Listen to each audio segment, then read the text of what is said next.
Hey guys, Wolfe here for another reaction video. And it's been about maybe 4 days since my last video, which, it's not that bad. I could have gone on for about doing another 2 months, but I'm like, well, a little bit has happened. Not really too much stuff has happened. So now I do plan on streaming up this video as long as we don't go for too long in this video, for about like 30-minute stream.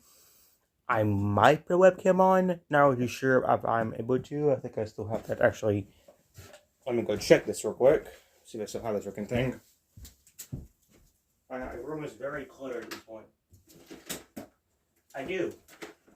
The very cheap webcam though. The freaking long guy webcam. I've not used this thing in a long time. I hope it actually does still work. I hope it does. But hopefully it does work. If it doesn't, if it does, then that's pretty fun. Now, other than that, I'm probably not really gonna do much today.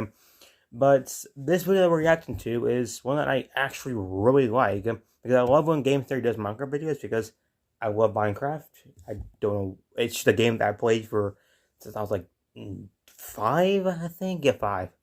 So this one is Minecraft Netherrite from space. I mean, that would make sense since technically it was in the Nether, and we did discover that Nether was a different dimension or another world. So I guess that could actually make a little bit of sense. Okay, so actually, I'm actually gonna talk about this in the in the stream. Actually, I wonder if this actually if that actually spawn in our world. If they actually do spawn in our world or the world, that'd be pretty cool. Probably go pretty far to find them now. All right, let's go this video real quick. Cause I'm really interested to see this one. I didn't do the other one, the one before this one, the Minecraft video about the chest. How much money, how many diamonds, how much money a block of diamond would cost. So I decided to do this one instead. I just watched that one in my free time, and I wasn't really just anywhere near any place where I could actually do a reaction video at. I think it was actually, I think it was at my great aunt's house during Thanksgiving. That was probably it then. But now I did say that I was going to continue doing the 100-day zombie or 200-day zombie thing. I decided to put that on a pause for now, mainly because that video is quite long, and I don't like these videos being longer than maybe like 50 minutes at most, 40 minutes at most, 15 minutes at like an average time. So that's why I didn't want to do that one for at least right now. Might do it later on, not really too sure. But I wanted to do more of the stuff that I used to do, like more Minecraft videos, more how to beat videos, and more stuff like that. I haven't watched how to beat in a few months now, and I really want to see what he's come up with, like legitimately, like if he's come up with some Marvel movies, stuff like that. All right, so let's go into this video.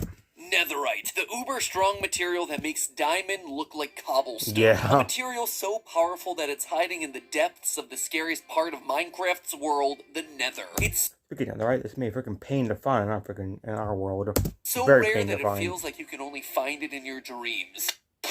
It's not like any of us are going to be doing much sleep tonight, but why is it so hard to find? What is Netherite, and where does it come from? Trust me, this is no simple origin tale, friends. It takes us from the depths of the Nether to the reaches of outer space, and ultimately to the secret origins of Minecraft's long-lost lore. Yeah, okay, so we're going into more Minecraft lore now. Hello, Internet! Welcome to Game Theory, the show that's doing the hard work of piecing together Minecraft's lore because clearly Mojang ain't gonna do it for us. We really want people to try to figure these things out by themselves, keeping the sense of mystery. Well, if the Minecraft lore is supposed to be a mystery, then consider me your persistent detective. So far, we've covered a lot. I forgot I made his own Minecraft kid. I forgot about that. Minecraft lore on the channel, covering the history of this ancient builder race that constructed the monuments that we see throughout the world. Yeah, I've seen the majority of those. Got confirmed by Mojang recently. So, the lowdown is, these cities, they come from an ancient civilization, but... Are you still recording? We've also... Interesting. They actually confirmed that. That's actually pretty cool. I like how he said, "Are you still recording?" And then he told him to cut it off right there. Hello. Okay. Well, that has happened. But, something to think about, that they actually confirmed at least that part of it. So there could be a little more truth to this. A little bit more, also talked in the past about the Nether, and why those soul sand valleys are even creepier than they seem. However, across all this discussion of Nether and the wider Minecraft... You know, Minecraft being, like, rated, like, in different, like, countries, I think, like, either, like, France, something like that, I'm not really sure. But Minecraft being, like, rated 18 and above actually makes sense now. Ain't gonna lie. Kind of makes sense now. We haven't talked about one of the most important materials that you find down there, Netherite. Although Netherite is one of Minecraft's newest materials, only coming out in June of 2020. Wait, it's only been a year since it was introduced? Wow, seems like it's been forever. I know, right? Time is just an illusion, man. Anyway, despite it being so new, from a lore standpoint, Netherite is one of the Minecraft world's oldest it was like 2 years now. Since that update, buried deep within the Nether, you can chance upon ancient debris, emphasis on the word ancient, which you can then smelt to form Netherite scraps. For those, combined with 4 golden ingots, gets you a Netherite ingot, which you can then use to upgrade your diamond armor into even more powerful gear. All of this... We actually don't have that. It's like the armor thing, so armor toughness, and on Bedrock.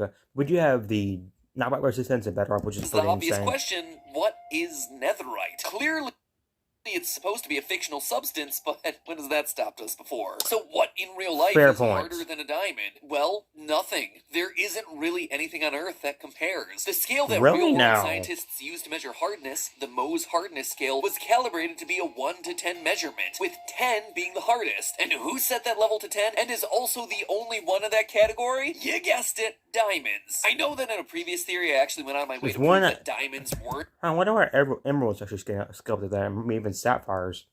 Actually the best material for building things like armor, because although they're scientifically hard, they're not necessarily tough, which is just opening up a whole other can of worms that we've already addressed. Anyway, like steel, since Mojang keeps ignoring my letters to make diamonds more realistic, diamonds are officially the strongest material for us today. So if nothing in the world is harder than diamond, what then is Netherite that makes it harder than diamond? Well, what about something that isn't from this world? In the middle of the Arizona desert... actually...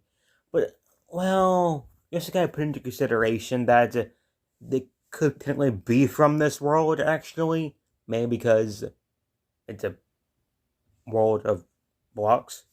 Something like, it could be from that world. But the question is, is it actually, what is its components altogether? So I guess I gotta understand him making it come from a different planet.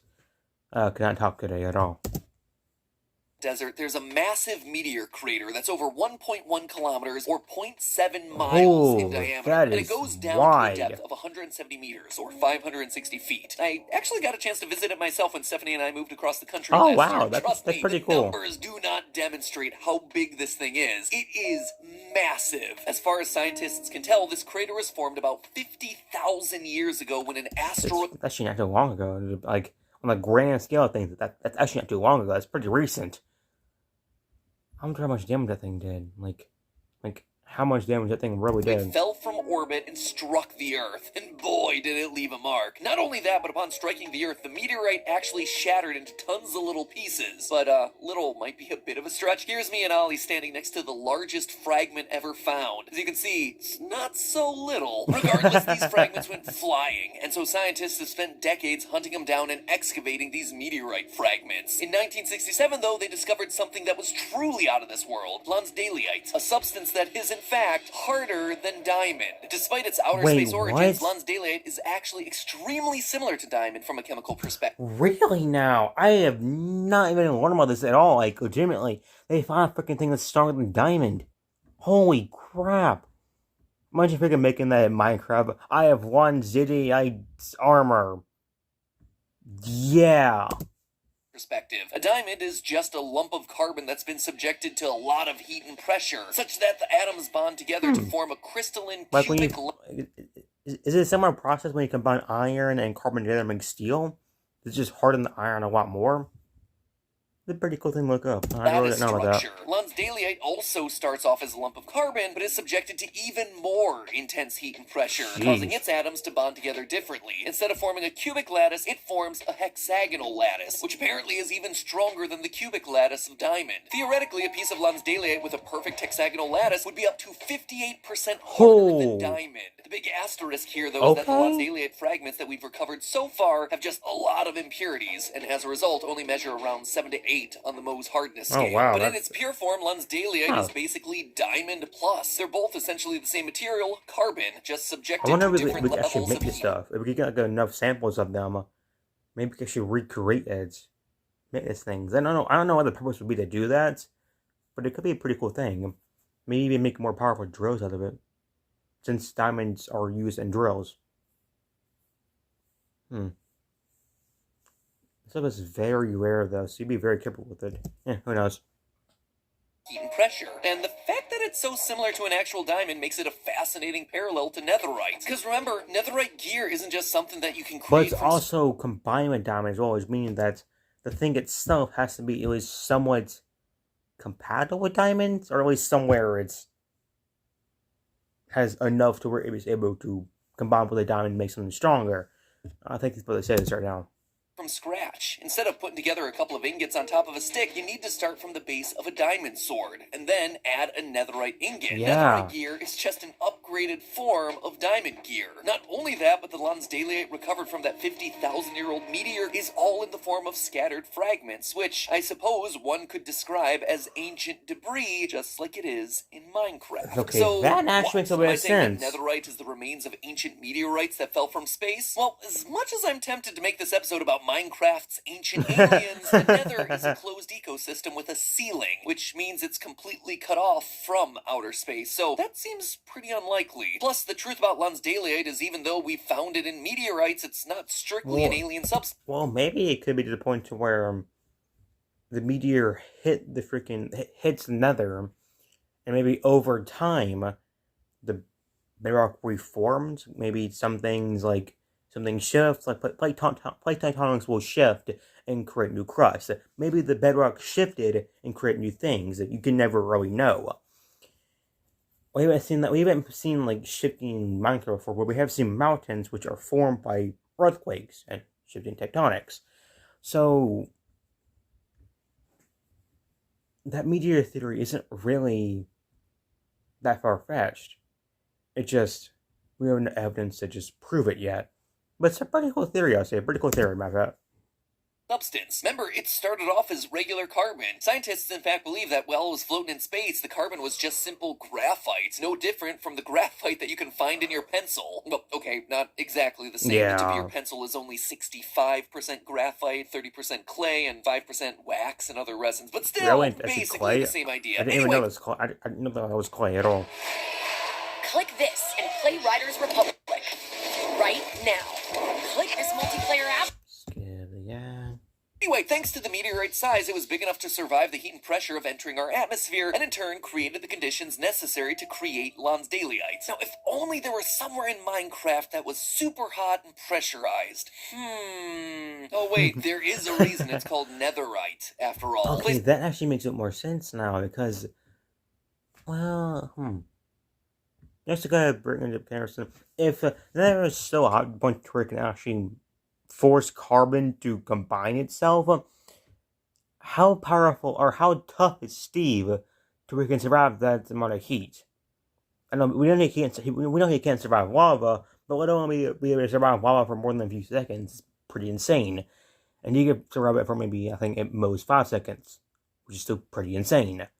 A normal human can't survive it for more than like a second, until their entire body is eventually either melted or